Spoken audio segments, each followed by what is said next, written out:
O tema, aparentemente singelo, de falar apenas da luz, tem tudo a ver com o que o professor Marco Túlio falou aqui nesse momento. Esse é o meu tema, e eu não poderia começar falando de passado e de presente, e também de futuro, sem fazer uma citação daquele que é considerado o pai da neurociência moderna. Olha que coisa curiosa, um cara lá do século XVIII, do século XIX, é considerado o pai da neurociência, Ramon y Cajal, que não é uma dupla, é o nome dele mesmo, mas é esse espanhol que ganha um prêmio Nobel em 1906 em medicina, é o pai da neurociência moderna, porque foi ele que descreveu com toda a propriedade, com toda a qualidade, que até hoje muito pouco questionada, o arranjo anatômico e funcional do neurônio e do sistema nervoso. Naquela época, aí no final do século XIX, haviam dois grandes cientistas, e eles receberam o Nobel simultaneamente, o Golgi, que criou a metodologia de corar o sistema nervoso pela prata. O Golgi descrevia o sistema nervoso como se fosse uma tela presente em todo o organismo. Quer dizer, não havia um arranjo inteligente, é uma tela.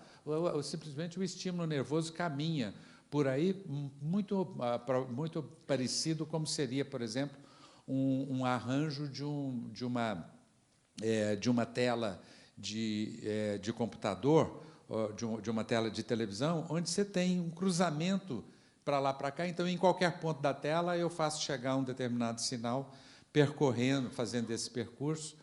E o Ramon y Cajal, ele fez uma descrição de que não havia uma organização, e os neurônios, eles não apenas se organizavam, mas eles cresciam a partir dos estímulos que era produzido, a própria função criava esse arranjo e essa organização.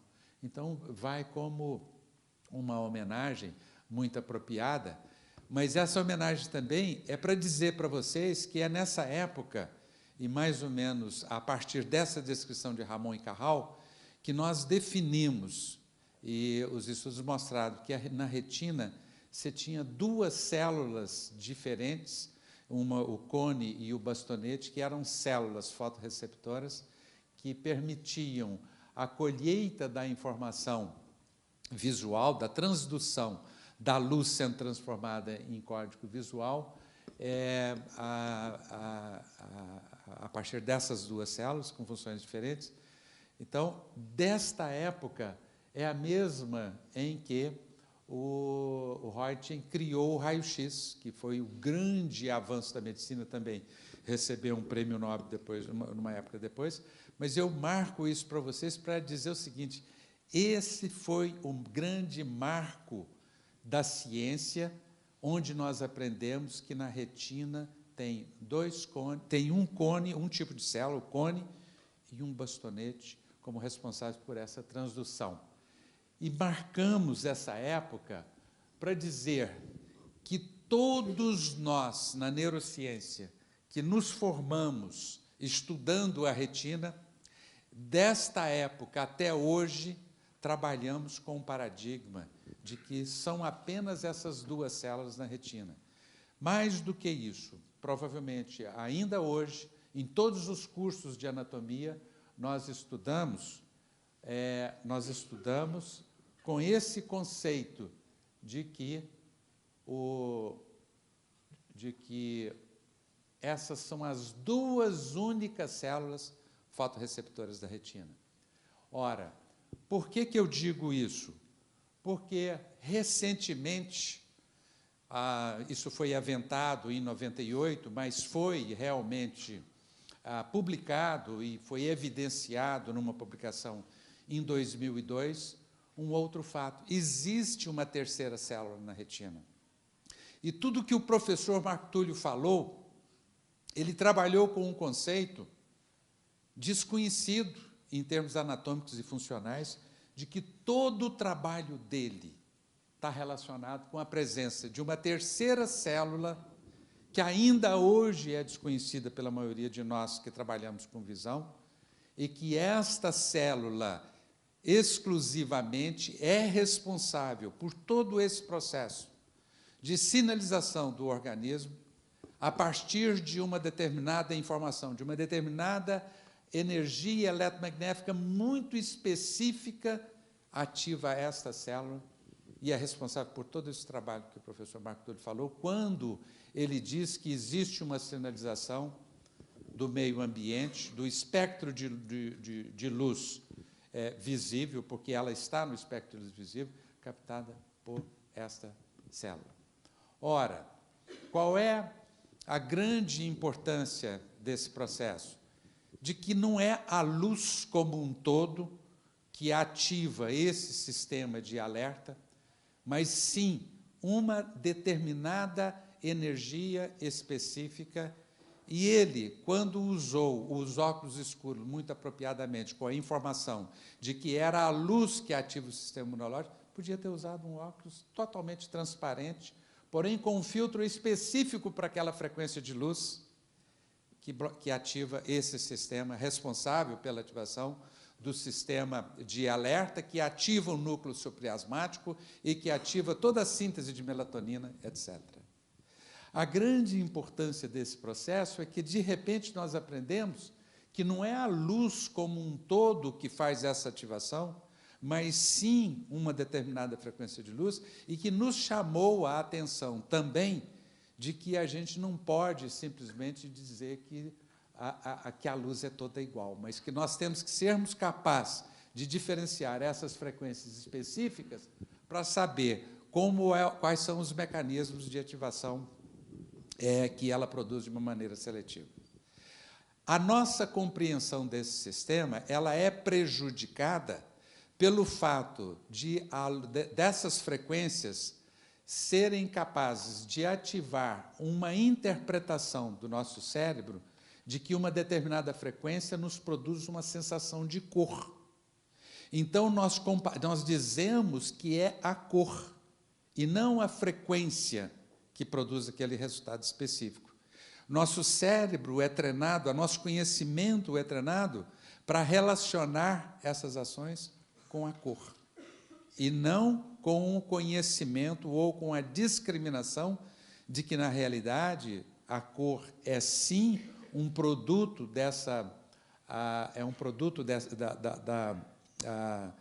da estimulação seletiva dessa determinada frequência, e que determinadas frequências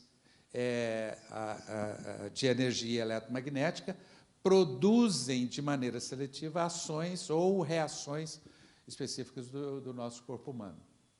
Então, grande parte do que eu quero dar aqui para vocês é um enfoque da importância de sabermos identificar e reconhecer essas frequências específicas, que, no caso do trabalho apresentado pelo professor Marco Túlio, é seletivamente entre 460 e 490 nanômetros de comprimento de onda dessa frequência. Alguns artigos vão entrar em um pouquinho acima, um pouquinho abaixo.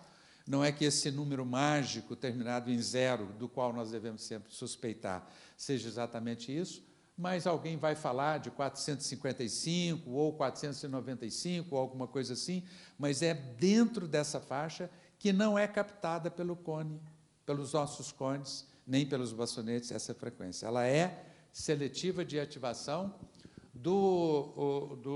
da síntese de melanopsina e tudo aquilo que o professor Marco Túlio falou, e aqui com um detalhe, e esse também é paradoxal para nós em oftalmologia. Nós somos formados, até hoje, de que tudo que o olho registra é destinado à formação da visão. Toda a informação colhida pela luz se destina única e exclusivamente para a formação da visão.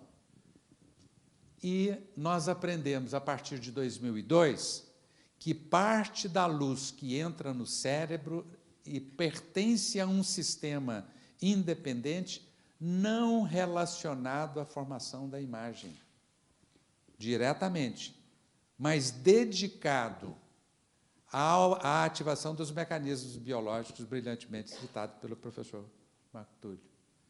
E aqui, nessa imagem, nós vemos, nesse trabalho publicado na Nature, que nós temos uma parte que vai para a visão e uma parte não relacionada com a formação da visão, porém, que produz uma influência direta ou indireta, porque é o sistema regulador da adaptabilidade do sistema de colheita de informação num ambiente extremamente variável, porque nós vivemos num ambiente que muda do claro e do escuro, e eu sou capaz de enxergar tanto no claro quanto no escuro.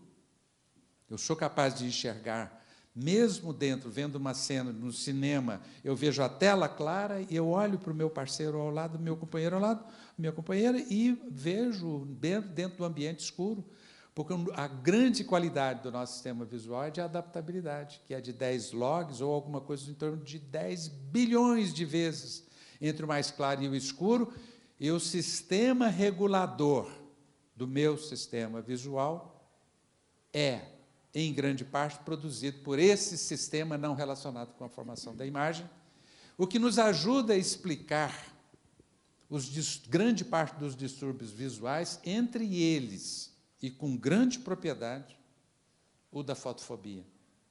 Porque se eu tenho o meu sistema desajustado para o nível de iluminação externa, e se eu o coloco mais sensível, porque imagino ou mapeio um ambiente escuro, obviamente essa luz vai me incomodar.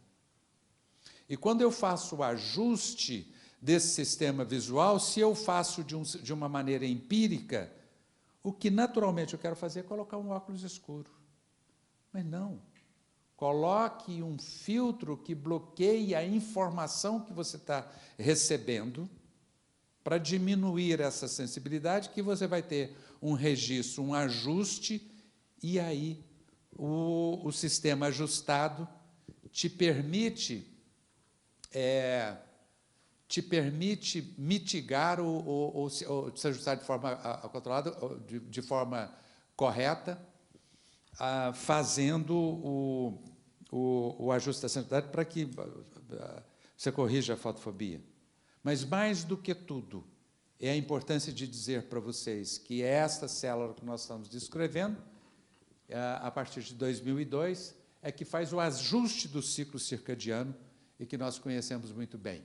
E que, nesse artigo publicado na Nature, traz aqui algumas colocações que eu acho interessantes, porque elas são provocativas, de dizer que os cones e os bastonetes destronados, né, que o conceito, que são frequências específicas de luz que nós devemos levar em consideração, e como o professor Marco Túlio chamou a atenção também,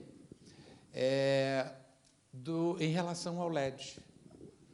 O aumento de casos de distúrbios visuais, ele está acontecendo, e também vou explicar ao longo da minha aula o porquê, porque nós estamos usando LEDs em larga escala. E os LEDs têm características físicas, do ponto de vista de engenharia, da propriedade do tipo de luz produzido, que ativa de uma maneira seletiva e muito mais agressiva esse conjunto. Então, a pergunta é, podemos estar hoje produzindo um dano, uma lesão à nossa saúde, nos envenenando o mundo com comprimentos de onda que nós não estamos preparados? Durante muito tempo, nós usamos no combustível, na gasolina, tetracloreto de chumbo, que envenenou muita gente, numa presunção de que a gente estava fazendo melhor com esse tetracloreto. Essa mesma experiência pode estar acontecendo agora, nesse momento. Dado a emergência dos novos tipos de iluminação, né, é importante fazer essa descoberta muito rapidamente. E o título da reportagem, né? Vendo sem ver. Vendo sem ver. Me chama atenção à publicação nessas características. E aí o que acontece? Os estudos do ciclo circadiano mereceram, em 2017, o Prêmio Nobel.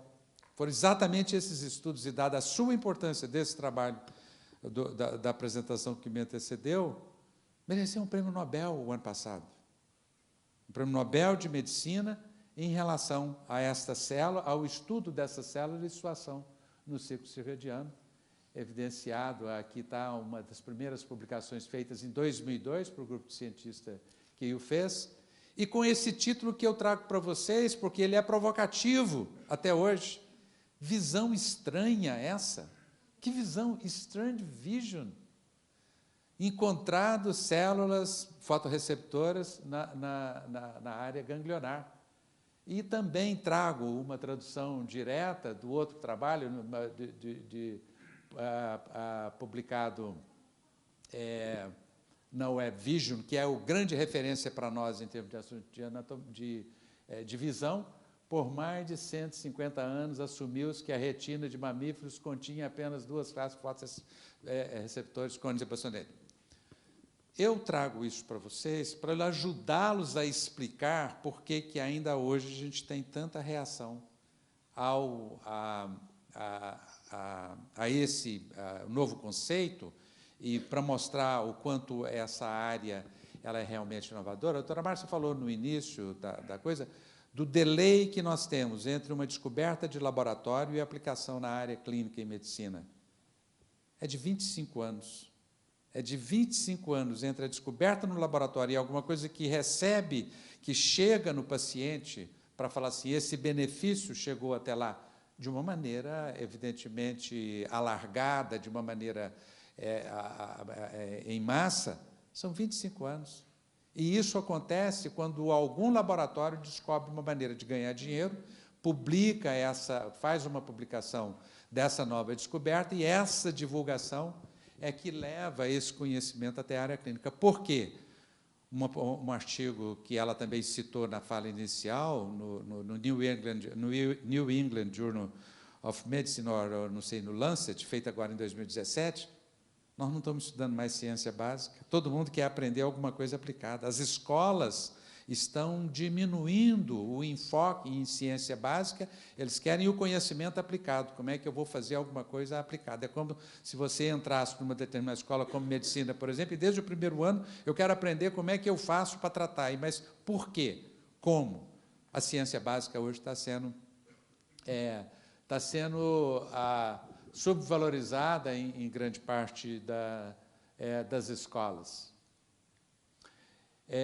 Então, o meu enfoque na mensagem que eu quero passar, nessa minha apresentação, é muito focado na existência de 2 células, na importância da gente reconhecer a ação diferenciada de diferentes frequências de luz em diferentes situações, e lembrar que o olho hoje, a função dele não é exclusivamente visual, mas é o de registro de uma informação da energia eletromagnética disponível no mundo, que muda durante o dia do ano e a hora do dia, e com um impacto até então não imaginado, e confesso para vocês que muitas vezes eu tenho receio de que, colocando em integridade toda a informação que tem disponível hoje do impacto da luz no nosso metabolismo,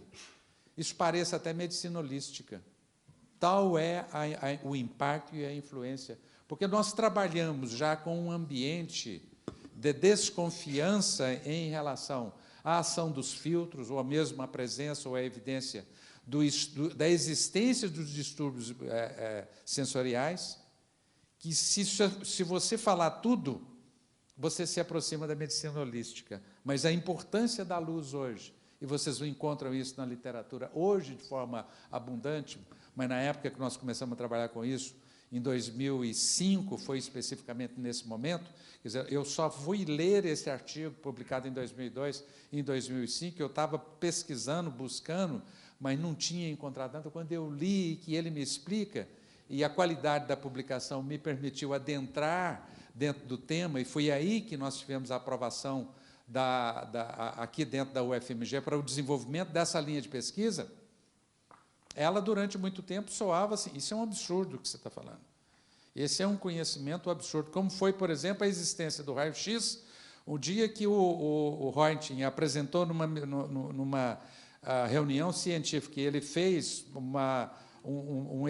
fez uma radiografia da mão de uma pessoa que era o bambambam da ciência naquela época, e ele falou assim, tudo que eu sei de ciência hoje eu vou mudar, porque esse é o fato mais impactante da minha vida, que eu vi minha mão por trás de um papelão. Ele fez uma radiografia da mão desse cientista e mostrou para ele a imagem, aí com a presença de um anel, etc., que ele falou, essa é a minha mão, né, que ele marcou.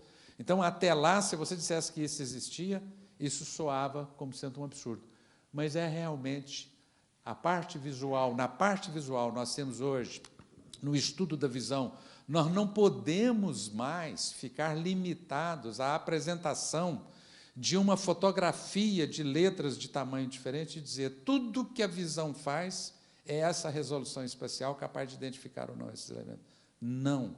Tem muitos outros elementos que nós, oftalmologistas, seremos obrigados a incluir na nossa prática diária para examinar um paciente e lhe dizer da sua normalidade ou anormalidade, ou a identificação de distúrbios que até então nós não reconhecíamos, porque a nossa prática, eu estudei, e eu acredito que a maioria dos meus colegas oftalmologistas estudam até hoje, limitando a interpretação da eficiência visual a partir da resolução espacial, ou seja, a capacidade microscópica de identificar detalhes, e não ao estudo de luminância, contraste, forma, movimento, glare, flicker, e etc.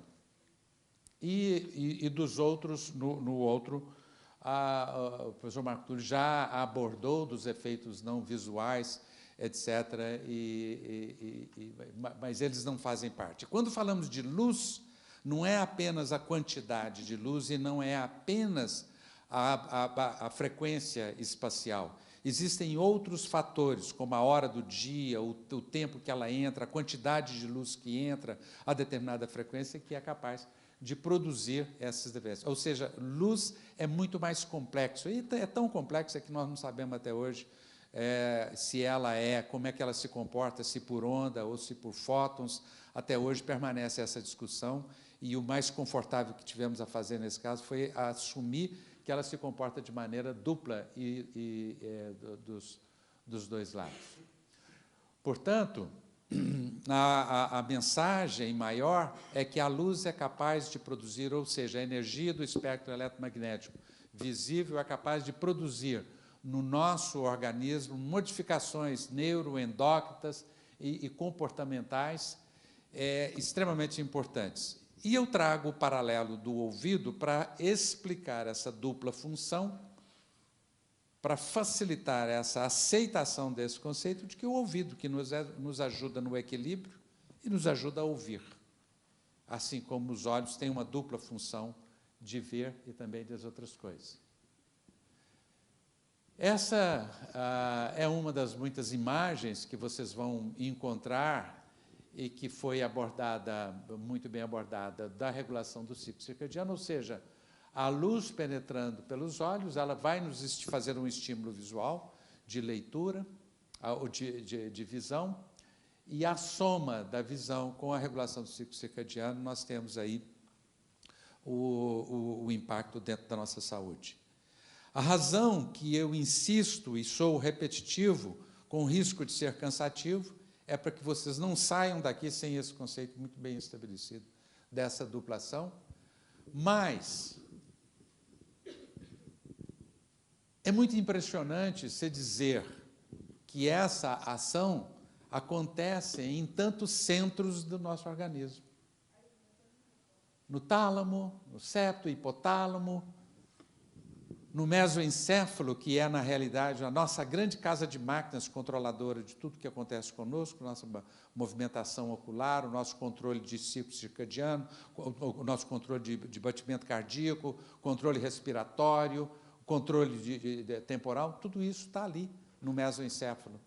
e é onde exatamente a Lua atua, ou seja, a ação que ela produz aqui no mesoencéfalo, que é no midbrain, é praticamente tudo o que acontece conosco, a nossa casa de máquina está ali dentro. Ela é influenciada pela luz. Uma descrição dos diversos efeitos, que vão ter também a nossa apresentação disponível para você ver, não preciso citar, mas está lá, alerta, batimento cardíaco, secreção de cortisol, tudo isso feito a partir dessas frequências específicas, e que numa outra imagem, e aí também o professor Marco Túlio falou que o impacto dela é sobre o sono, é sobre o sistema nervoso autônomo, que é o nosso sistema regulador dinâmico de tudo que acontece no nosso organismo, no nosso desempenho cognitivo, no humor, atividade motora, memória, secreção de hormônios, ciclo celular, relógios periféricos e no nosso grande relógio biológico, que é o ciclo circadiano. Relógios. Prestem atenção dentro desse conceito, porque isso vai ser o que nós mais vamos falar no futuro, daqui para frente. A energia, o espectro de luz durante o dia, ele muda. E é a quantidade de luz azul, que é o tema que nós colocamos, que nos faz acionar os nossos mecanismos biológicos de maneira seletiva. A quantidade de luz azul pela manhã é mais intensa e, na medida que no decorrer do dia, essa quantidade diminui, e isso é que nos dá aquela sinalização que nós podemos artificializar, de fazer com que de manhã você tem uma grande produção de melatonina, e na medida que transcorre o dia, essa produção de melatonina ela diminui, quando chega à noite eu não... Aliás, o contrário, ela inibe, e quando chega à noite eu preciso ter o máximo de produção de melatonina, porque eu preciso dormir. Eu preciso de melatonina para dormir. E é a luz azul que inibe essa proteção de melatonina. Esse é um artigo também recente, publicado agora no New Scientist, porque nós sabemos que a vida dos animais é 100% controlado pelo espectro de luz no ambiente. Eles têm a reprodução controlada, ele tem a época de reprodução é num determinado momento do dia do ano, o sono é extremamente controlado, a migração, tudo que acontece na vida dos animais é controlado por esse espectro de luz. Mas nós temos uma capacidade de planejamento que nos permite sobrepor, não sem algum prejuízo, porque todas as vezes que nós desobedecemos a esses ritmos biológicos, nós acabamos sendo penalizados com doenças ou com distúrbios que vão acontecer se saio desse ritmo biológico. Mas agora esse artigo, que é de 2018, mostrando como também para nós essa ação existe, porém não tão aparente quanto para os animais. E esse é o grande veneno. Luz azul, depois das 6 horas da tarde.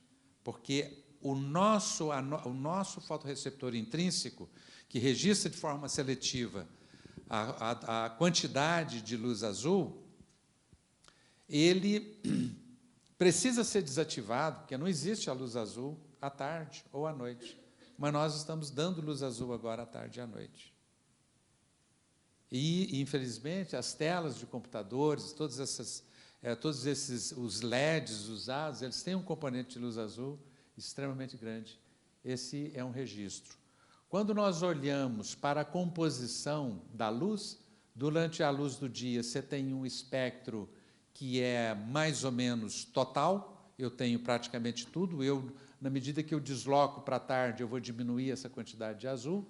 A lâmpada incandescente, que hoje é proibida no Brasil, junto com a tomada, ela tem uma quantidade de luz azul muito pequena, mas o LED, que está aqui no meio, no cool white LED, eu tenho um pico quase que de propósito, quase que de maneira a sabotar realmente o meu sistema visual, eu tenho um pico na zona de sensibilidade do meu fotorreceptor intrínseco.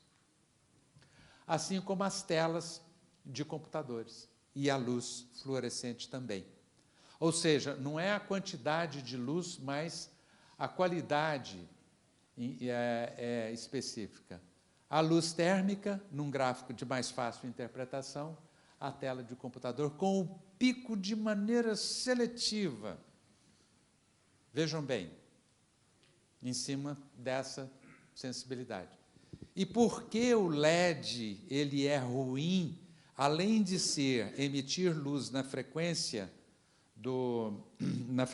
específica do fotorreceptor intrínseco?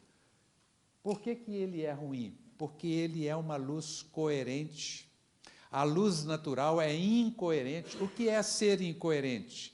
É como uma escova de dente velha, tem raio para todo lado.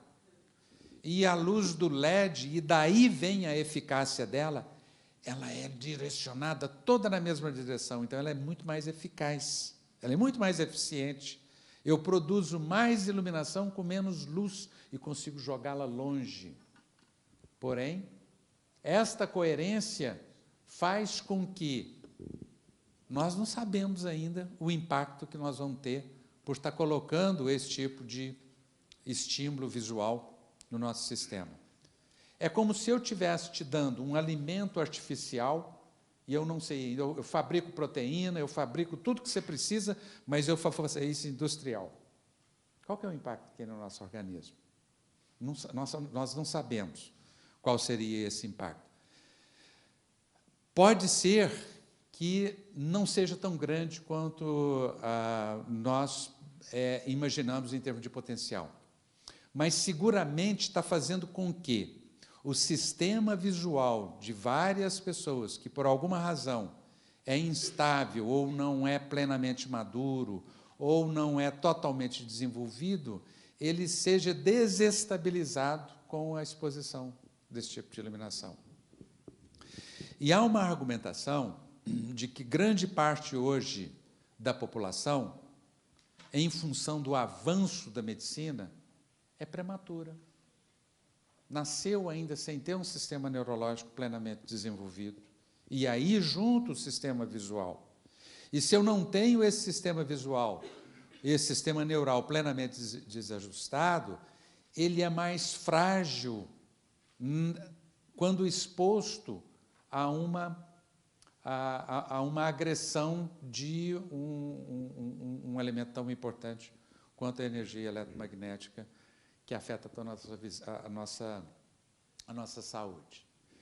Eu trouxe para vocês uma exemplificação, devia ter tirado isso aqui. Marco, tira aqui para mim uma caixinha. Não sei qual dos dois, da outra. Eu trouxe para vocês, eu comprei, pode abrir essa caixinha?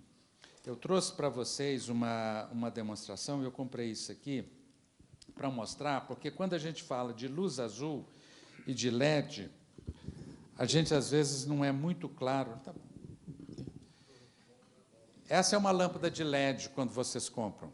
Silvio Santos, né, Marco? Essa é uma lâmpada de LED. Dentro da lâmpada de LED, você tem várias lâmpadas. Eu aqui produzo diferentes comprimentos de onda para eu produzir a luz branca, porque se eu produzir só um comprimento, sai daqui uma luz colorida. Quando eu faço um laser, eu faço só com uma frequência. Aqui são várias frequências. Adivinha qual que é a mais barata de produzir? Azul. Adivinha qual que o chinês gosta de produzir? Adivinha onde que a gente gosta de comprar isso? Entenderam? Pega uma lente. Tem uma lente aí. E esse aqui... Peraí, segura. E a luz azul... é isso aqui. Pela cor, você vê que ela é azul, mas misturada com outras frequências, ela não é, ela perde essa percepção. Eu não aponto diretamente para vocês, que não precisa, não é tóxica, não, mas aqui eu tenho uma concentração grande. E o que é feito hoje para nos proteger da luz azul? A colocação de filtros que bloqueiam a passagem da luz, e aqui eu tenho uma lente fotocromática que vai registrar que essa luz é azul porque ela seletivamente bloqueia a passagem da luz pelo filtro. Os filtros que hoje são vendidos no mercado se propõem a fazer especificamente esse bloqueio. Se eu faço... Agora eu vou fazer uma região onde eu vou ter o filtro e na outra eu não tenho filtro. Então, são duas lentes, onde ela foi protegida pelo filtro, eu tive esse bloqueio parcial e ela não impregnou totalmente. Esse é só um exemplo para mostrar para vocês o que é a luz azul, porque hoje nós queremos premiá-los também com uma demonstração de um caso clínico também, porque isso tem que ser bem retratado, mas eu estou dando muita ênfase para dizer para vocês do que é a luz azul e como isso influencia o nosso organismo, e uma explicação da confusão que se estabelece hoje em relação a esse estudo, porque nós já conhecíamos a luz azul antes da descoberta dessas fotorreceptoras, porque ela é tóxica. Vocês já usaram a luz ultravioleta. A luz ultravioleta é próxima da luz azul. Então, nós já sabíamos que a luz ultravioleta, que tem uma ação de esterilização, que nós podemos usá-la em determinados ambientes, em microbiologia, como ação esterilizadora, nós conhecíamos isso, sabemos que ela é tóxica para a retina, mas com a mesma denominação de luz azul, porque nós não mudamos essa denominação, nós temos uma outra faixa que é distante da luz azul tóxica, essa luz azul que está entre 400, e aqui é descrito como 455 e 490, que é a do nosso interesse, é desta luz que nós estamos falando. Nós não estamos falando da luz azul antiga, tóxica, de ultravioleta, dos ambientes de esterilização. Infelizmente, a nomenclatura, nesse caso, é dupla e dúbia, porque nós estamos falando de duas coisas diferentes, porém, com a mesma nomenclatura. Está claro? Vocês têm um interesse, portanto, em quando falar de luz azul, você tem que saber que são dois conceitos, a tóxica, para a célula, e a biológica, que é o caso. Né? Não. Uma é tóxica, é antiga. Nós sabemos dela há mais de 50 anos, nós sabemos que se eu usar a luz azul junto com a ultravioleta, ela é tóxica para a retina. A ultravioleta, ela não faz parte da nossa percepção visual, né? Agora, o componente que está próximo da ultravioleta, que é azul, ela é de alta energia e é tóxica. A gente sabe disso há muito tempo, mas essa que é entre 460 e 490, que é biológica, que é do interesse nosso aqui de falar sobre ela, ela está dentro do espectro visível e não é captada por cones e bastonetes. Tá? É só essa distinção.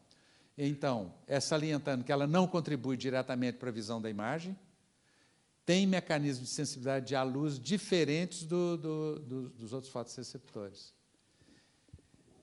Mesmo com o risco de parecer maçante, repetitivo, eu acho que o grande ganho, que eu espero que todos vocês que ainda não tiverem, ainda tenham, é identificar isso, que quando nós falamos de visão hoje, nós falamos de um componente visual, ou seja, de um componente visual, a gente já sabia, mas são vias não visuais da visão. Não é paradoxal você falar de um termo desse? Via não visual da visão, decide. Isso está parecendo conversa de político, não é não? Ou laudo de juiz, que você fala, você não entende o que ele está falando. É ou não é visual? É visual anatomicamente, mas é não visual funcionalmente. Vai ser confuso. Então, isso justifica muito da confusão que você tem hoje dentro do ambiente científico, das pessoas não terem uma compreensão, porque senão, se você não entender essas sutilezas, fica difícil fazer a compreensão. E essa é a grande pergunta. Qual é a utilidade desse novo conhecimento? O professor Marco Túlio já deu toda essa utilidade, ele já falou nisso. Ele falou com isso aplicado ao esporte, mas é aplicado a toda a nossa fisiologia, porque esporte é vida, esporte é saúde, né? Então, acho que eu estou voltando aqui. Então, para nós oftalmologistas, nós somos formados com tudo que nós sabemos, está nesse quadro aqui do lado de cá, desse lado direito, do seu lado direito. Mas, a partir de 2002, nós, oftalmologistas, vamos ter que entender visão, junto com outro grande número de profissionais, dizendo que a luz impacta todos esses outros componentes aqui, ou seja, basicamente, tudo do cérebro, com pouca importância para o lado cortical. O que é o lado cortical? Todo conhecimento de visão é baseado na minha pergunta para você, o que você está vendo e como você está vendo. Essa é a parte cortical. O que é a parte cortical? É aquilo que você tem consciência, que você sabe, que você está, sabe assim, se eu te perguntar, você me dá uma resposta. O outro componente subcortical, você não sabe o que está acontecendo, porque não está no seu painel de bordo essa informação. Então, são mecanismos que podem ser ativados ou não, mas se eu perguntar para o meu paciente assim, você sabe se isso está acontecendo? Ele não sabe, porque não é cortical, a gente não tem noção do que não é cortical. Né? Então, para nós, em oftalmologia, é o nascimento de uma nova especialidade, e assim como neurovisão ou neurociência da visão, que tem uma aplicação universal e interessa a todos os profissionais, psicólogo, pedagogo, fisioterapeuta, etc., ele está nascendo. Nós consideramos como 2002 como é um ano 1, daí a grande inovação. E sempre que falo para os meus colegas, eu pergunto qual é a nossa conduta dentro dessas condições. Fotofobia, cefaleia, enxaqueca e outras deficiências visuais de menor importância, porque as outras são de interesse universal, porque a cefaleia, a doutora Márcia vai falar disso aqui amanhã, é a condição mais prevalente de todas as patologias, é a mais prevalente, afeta basicamente a metade da população, compromete o desempenho cognitivo de trabalho das pessoas, era tratado única e exclusivamente com medicação, que nos Estados Unidos levou a uma epidemia de adição ou de vício. O vício hoje, em função do uso de opioides e outros analgésicos fortes, levou a uma crise de vício e de suicídio, e aquele comportamento antes liberal na prescrição desses medicamentos, hoje provoca uma mudança de comportamento da área de saúde para que não se prescreva mais esse tipo de medicamento e que nós possamos buscar outras opções para o tratamento de fotofobia. Fotofobia, cefaleia, enxaqueca, para ficar só entre esses três. Né? A ARVO é o maior evento de pesquisa em visão em oftalmologia no mundo. Em 2016, ele dedicou toda um evento ao traumatismo craniano, que é em que, última análise, leva ao aparecimento, numa proporção muito grande, de fotofobia, de enxaqueca, de distúrbios visuais diversos, e que passa a ser agora uma fonte de preocupação muito grande pela saúde nos Estados Unidos. A Academia Americana de Oftalmologia também se engajou nessa divulgação desse conhecimento, e a literatura hoje é vasta, profunda e absolutamente convincente, mas a gente leva tempo até convencer todo mundo. Há um ditado dizendo que você não muda um consenso coletivo em nenhuma sociedade de conhecimento enquanto a metade não morre e a metade nova que sabe prepondera. Porque o consenso coletivo das coisas, ele permanece, ele tem uma inércia durante muito tempo. Mas o que todo oftalmologista deve saber, esse artigo está disponível também para vocês, enfoca nos componentes de luz azul, enfoca no tratamento, ainda que de forma incipiente, que você deve usar um filtro de bloqueio seletivo nesses elementos, nessas condições, como tratamento de opção. E é assim que funciona um filtro. Esse é o artigo que nós falamos, né, inicialmente, né? Se a ciência básica devia interessar para os clínicos, devia, porque é o que está acontecendo hoje, é que nós não estamos lendo. Eu queria, talvez, eu acho que a coisa mais importante nesses casos é a gente mostrar casos clínicos em que você possa materializar, porque a ciência é muito boa, a ciência, em tese, é muito boa, mas você tem que mostrar casos onde isso realmente acontece, a maneira como isso impacta diretamente nas pessoas, porque o que o professor Marco Túlio fez aqui foi mostrar o caso clínico. O que é o caso clínico? É o fato real. O que eu faço, como que eu faço, de que maneira isso impacta a minha vida. E são dentro dos exemplos pessoais, das histórias que nós contamos, que a gente sabe, assim, realmente, eu agora entendo o impacto disso na minha vida, na situação real, e como eu faço para adentrar. O caso, a gente não esquece. A história contada, a gente nunca esquece. Eu li recentemente um artigo falando...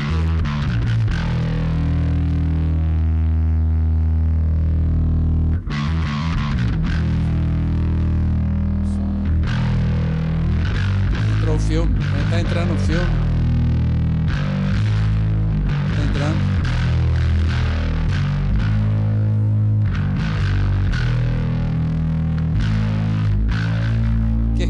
A aula de psiquiatria não é hoje, não. A aula de psiquiatria é amanhã. Tudo bom, mas deixa eu terminar, depois você apresenta. Mas o seu é amanhã. Nós combinamos que ia ser amanhã, não é não? É hoje? Mas, você quer falar hoje? Pode? Hã? Se vocês concordarem, eu apresento o meu caso depois. Pode? Teste. Tá bom. Então...